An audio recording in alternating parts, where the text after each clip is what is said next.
Allez, retrouvons-nous pour notre séance de lecture sur la soupe aux cailloux. Vous allez prendre votre manuel à la page 134 et vous allez lire le numéro 1.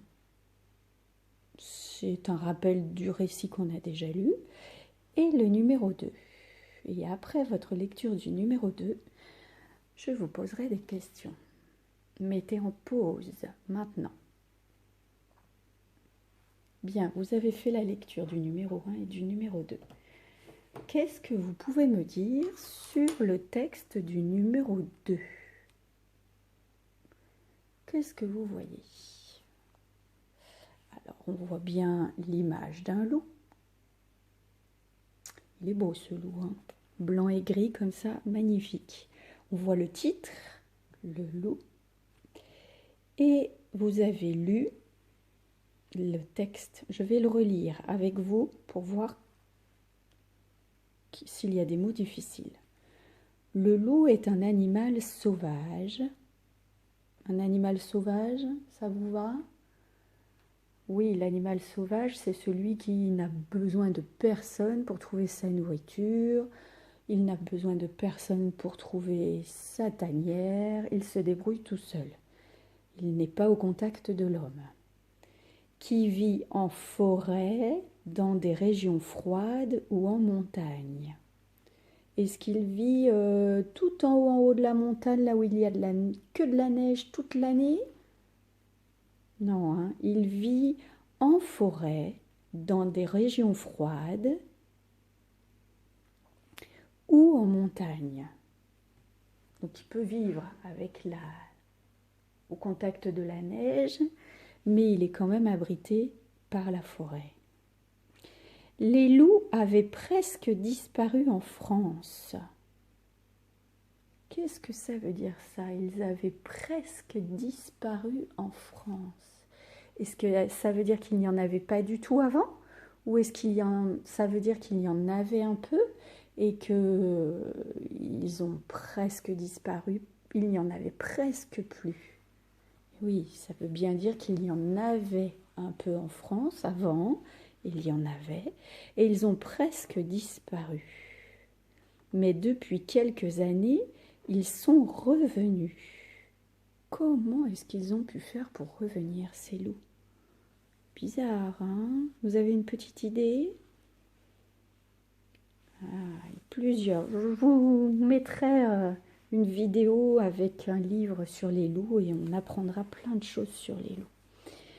Les éleveurs se plaignent que les loups attaquent leurs troupeaux de moutons. Alors ici, les éleveurs, c'est les éleveurs de moutons. Les éleveurs, vous vous souvenez, c'est ceux qui élèvent les moutons, c'est-à-dire qu'ils les font naître. Donc ce sont des agneaux quand ils naissent. Et au fur et à mesure qu'ils grandissent, ils leur donnent à manger, ils leur donnent à boire, ils les emmènent en pâture dans les champs. Et les éleveurs élèvent les agneaux à la hauteur de la brebis ou du mouton. Mais les éleveurs se plaignent que les loups attaquent leurs troupeaux de moutons.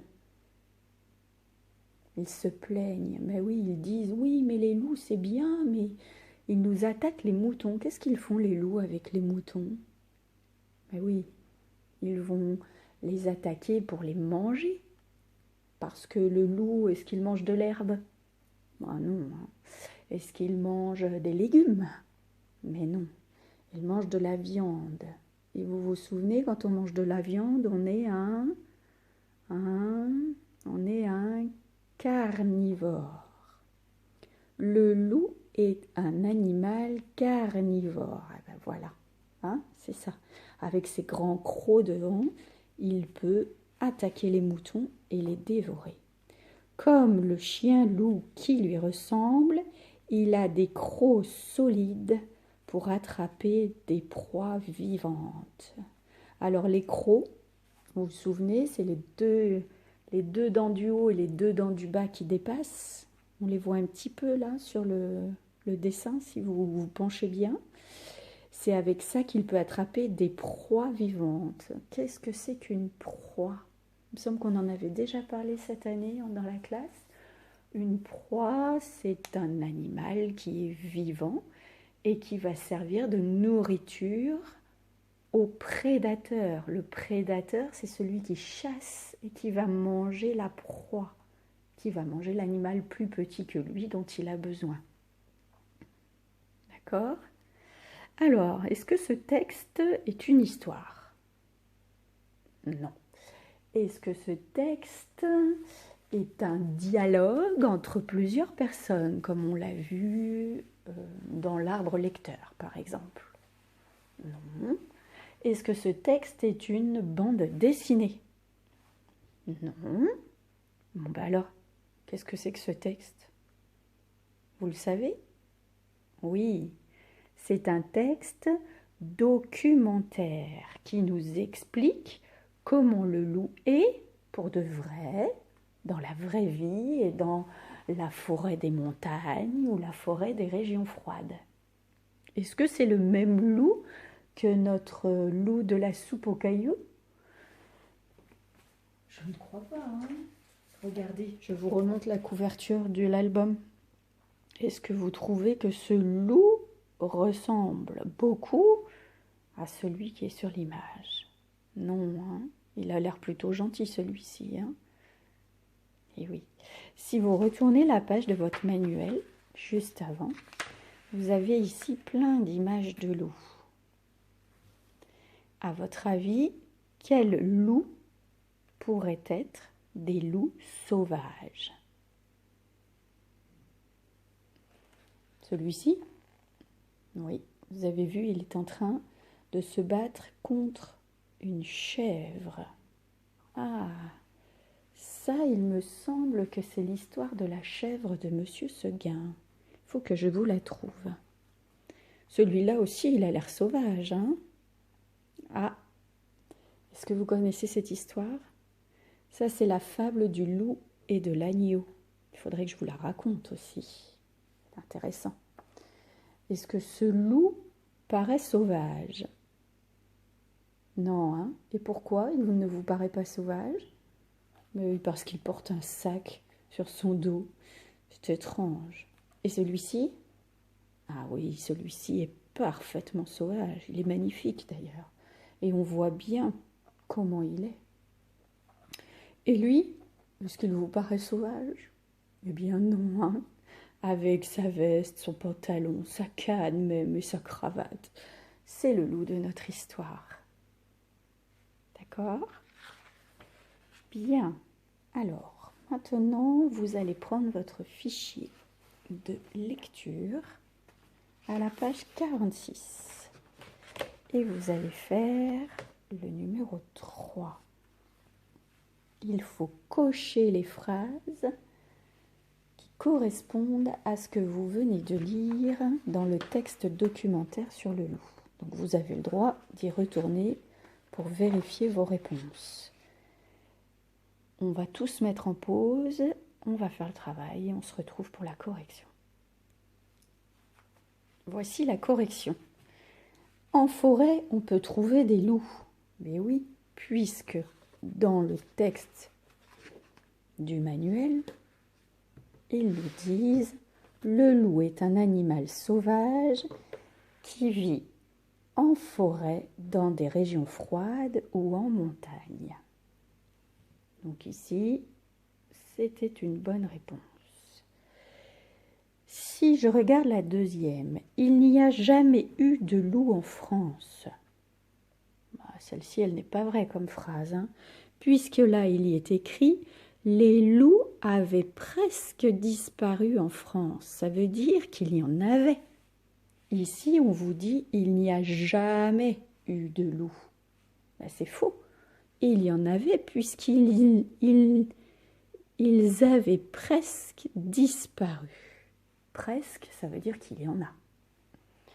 Et la troisième phrase, les éleveurs n'aiment pas que les loups attaquent leurs troupeaux, elle est juste aussi, puisque les éleveurs se plaignent que les loups attaquent leurs troupeaux de moutons. Donc les éleveurs, ils n'aiment pas ça, hein. Ça leur fait des moutons en moins et c'est important pour eux. Bien, vous mettez votre fichier de côté et nous allons reprendre le manuel à la page d'en face, la page 135. Vous vous souvenez qu'on travaillait avec la lettre E et je vous rappelle qu'avec la lettre E, on peut entendre E et on voit la lettre E comme dans cerise. On peut entendre E ou E et on voit les lettres E et U. On peut entendre O si on écrit le O avec E, A, U. On peut entendre E avec ces deux E chapeautés. Et on peut entendre E avec celui-là. D'accord? Une fois que vous avez bien remis ça dans votre tête, vous allez pouvoir lire le numéro 1 et le numéro 2 tout seul, avec l'adulte qui est à côté de vous. Si il y a des mots que vous ne connaissez pas, vous lui demandez à l'adulte qui est à côté de vous, il va pouvoir vous les expliquer, je pense. D'accord? Et ensuite, vous reprendrez votre fichier. Donc là, vous mettez en pause pour faire la lecture du numéro 1 et du numéro 2. Nous voici au fichier page 47 et nous allons faire le numéro 7 pour commencer. Alors attention parce que dans le numéro 7, il y a deux consignes. Il vous faut votre crayon bleu et un crayon rouge. Le stylo bleu pour écrire et un crayon de couleur rouge. Vous allez le chercher. Vous mettez en pause et après je vous explique la consigne. Une fois que vous avez votre matériel, on entoure les mots qui vont être ici dessous en bleu ou en rouge. En bleu si on entend E ou E. Ça va? Donc si on entend E ou E, on entoure en bleu.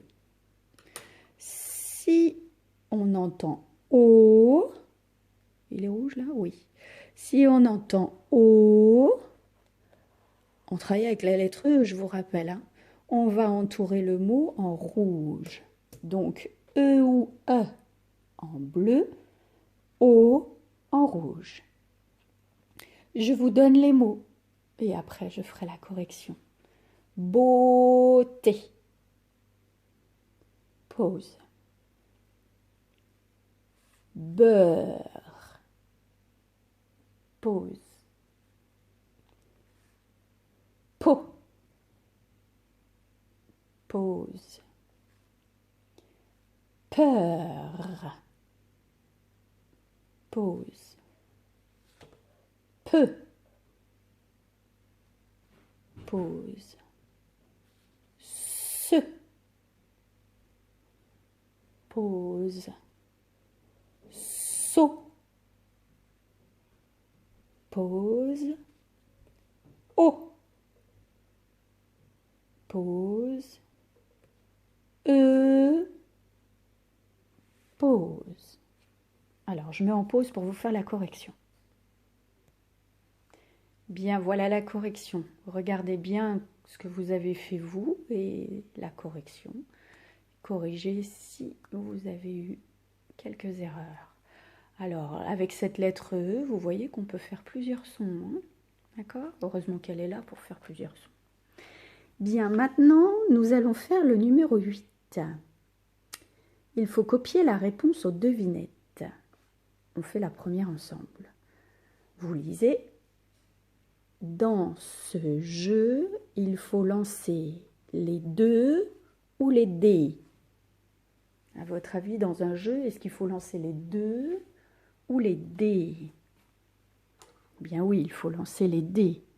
Donc ici, vous pouvez écrire dés. Allez, mettez en pause et faites l'exercice. Je vous fais la correction après. Alors, si je reviens sur la phrase 1, regardez. Si on lance les deux ou si on lance les D, vous voyez qu'il y a bien la fin du mot qui change. Il ne faut pas se tromper. Sur la mer, je vois des bateaux ou des cadeaux. Ici, la fin est la même, donc ça veut dire que c'est au début qu'il ne faut pas se tromper. Est-ce que je vois des bateaux ou des cadeaux? Je vois bien des bateaux. Je mange un pou ou un peu de soupe? Un pou de soupe ou un peu de soupe? Eh bien oui, c'est bien peu de soupe que je mange, hein. Un pot de soupe. Bizarre ça. Je mets du beurre ou du beurre sur ma tartine. Est-ce que je mets du beurre ou est-ce que je mets du beurre sur ma tartine?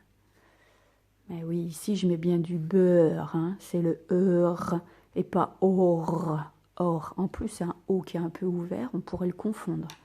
Mais c'est bien du beurre. Et bien voilà, la correction est totale maintenant. Vous avez tout juste? Ça ne m'étonne pas. Bravo, vous êtes des champions. Alors, vous allez revenir maintenant sur votre manuel. Hop, à la page 134. Et vous allez regarder le «J'observe la langue». Allez-y, lisez les phrases, je vous écoute.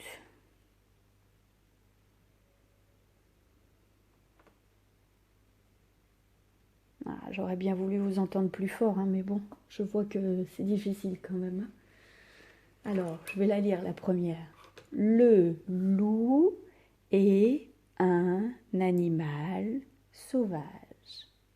D'accord? Ensuite, le loup vit en forêt. Ça, on l'a lu.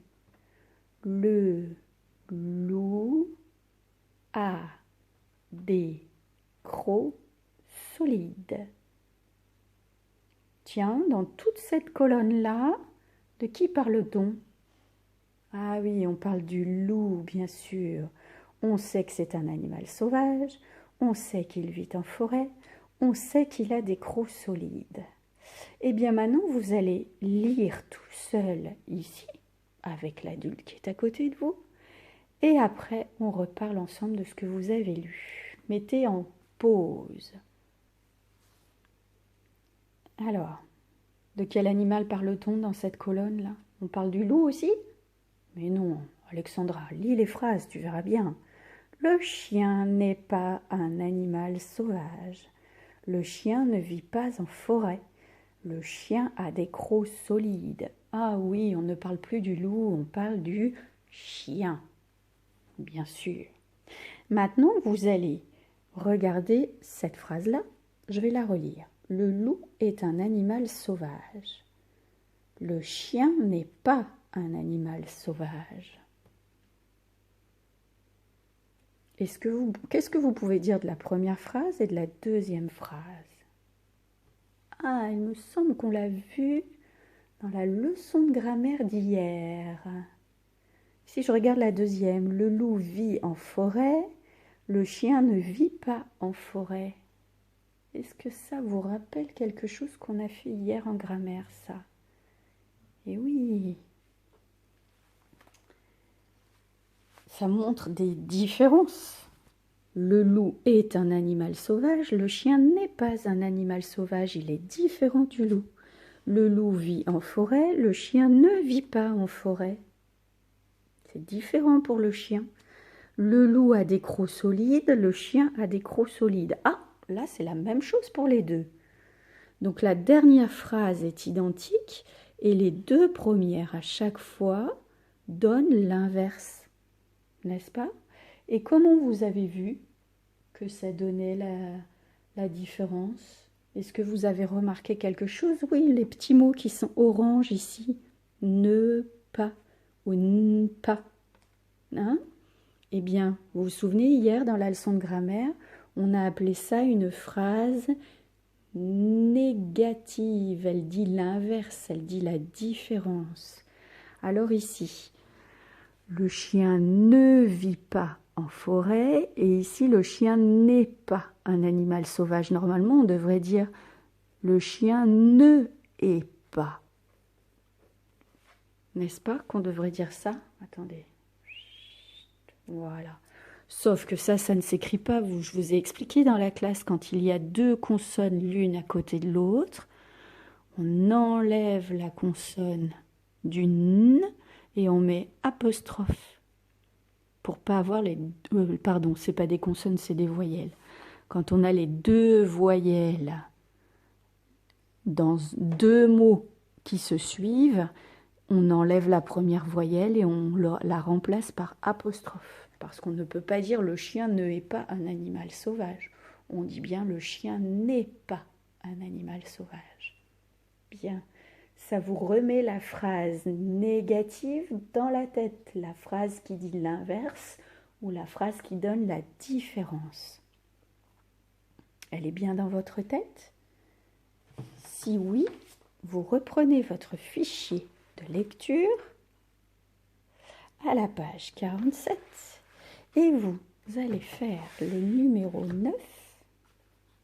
Vous allez recopier les deux phrases qui sont ici. D'abord, vous les lisez et vous remplacez le loup par le lapin.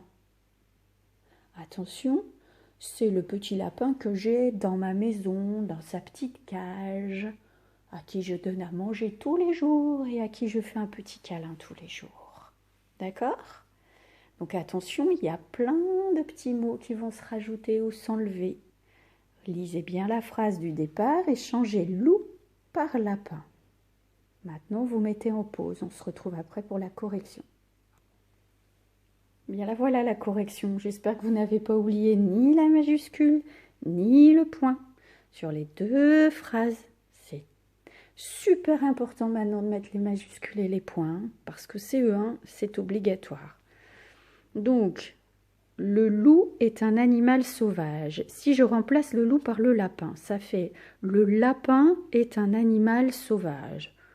Oui, il y a des lapins qui sont sauvages, qui vivent seuls dans la nature. Mais je vous ai dit que c'était mon petit lapin qui était dans ma maison, dans sa petite cage. Donc ici, est-ce que je peux dire le lapin est un animal sauvage? Non. Hein? Donc il fallait que j'écrive le lapin n'est pas un animal sauvage. Sur la deuxième phrase, il y avait écrit le loup ne vit pas à la ferme. Bien sûr, si je remplace loup par lapin, ça fait le lapin ne vit pas à la ferme. Ou bien si, puisqu'il est dans sa petite cage, hein, le lapin vit à la ferme. D'accord? Bien, et bien notre séance de lecture est terminée pour aujourd'hui. J'espère que ça s'est bien passé. Et bien, à bientôt pour la prochaine séance de lecture.